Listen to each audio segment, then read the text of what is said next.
Men and women, the story of immortal folk whose work will never die. Men who made the world known. There may still be a few people in Britain who have never visited a foreign country, never looked upon the sea, never travelled in a train, never left their native village. They may have read of the outer world, and friends may have told them, but from personal experience they have no knowledge of affairs beyond their own parish limits. Once upon a time, all mankind was as stationary. Each tribe believed its own country to be the habitable world. The rest was supposed to be the domain of evil spirits, of fiery air not to be breathed, atmosphere solid with frost, and the seas like an icy ooze. Had there not been valiant, roving exceptions, many lands would have remained unpeopled, for the human family was once confined to a small area, and the world at large had to be discovered and colonized, people as our British Isles have been. A marvellous little picture of the arrival of a people is given us by Bede, the early historian of England. The saintly old scholar, living 1,300 years ago in an age of ignorance and barbaric terrors, wrote a book which would not lose for all the world's gold.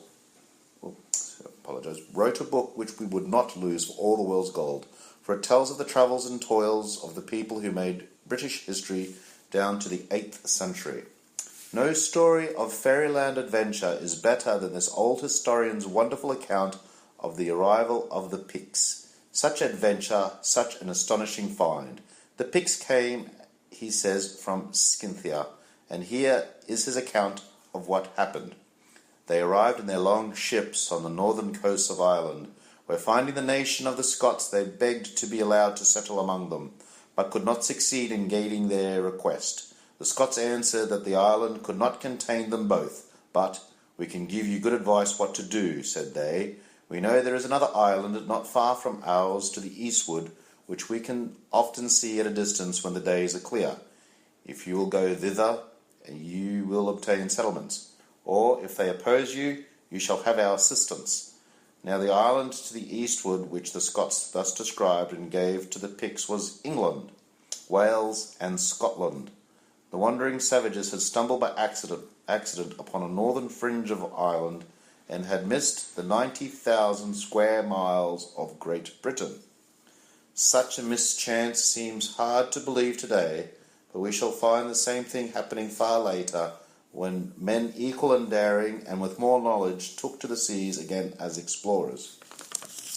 Columbus set out to reach the east by sailing on and on to the west. He found his path barred by a land totaling nearly 17 million square miles, a country more than 4 times the size of Europe.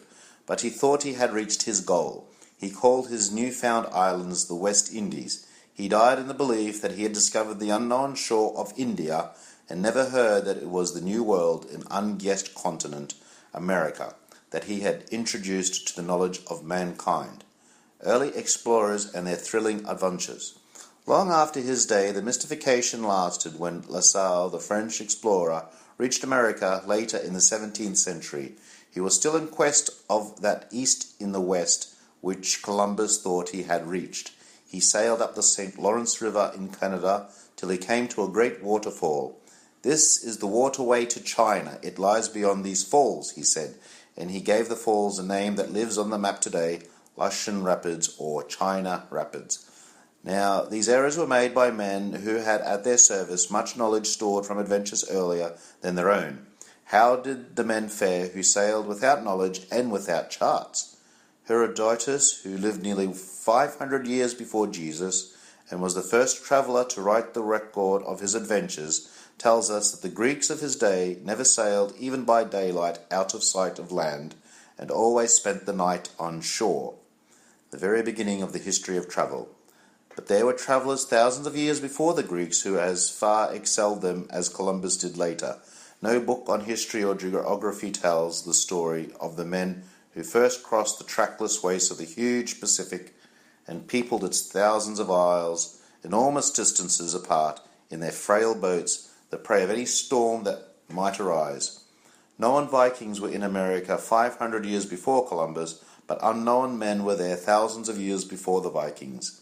Lands were always before men, but wherever civilization has gone, it has found other men already in possession of big countries. The Maoris, who reached New Zealand nearly 600 years ago from Polynesia, were preceded by other natives.